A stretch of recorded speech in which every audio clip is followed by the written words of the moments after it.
Ayan, dumating na rin yung hinihintay kong pangalawang order ko na room soil, taniman ng mga halaman o yung mga mga sibuyas, yung ano-anong mga itanim ko dito. Ayan po ang paglalagyan ko. Ayan. Ito na, meron akong nilagay dito sa terrace namin. Ayan. Naglagay na akong lagayan sa labas ng terrace. Ayan, hanggang doon pupunuin ko to yung lugar na ito para gumanda. Kung tumubo yung mga, lalagyan ko rin to ng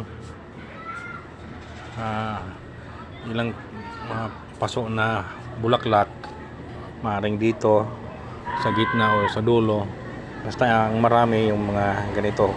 Ito bell pepper to ang tinanim ko. Yan, mga bell pepper yan hanggang doon.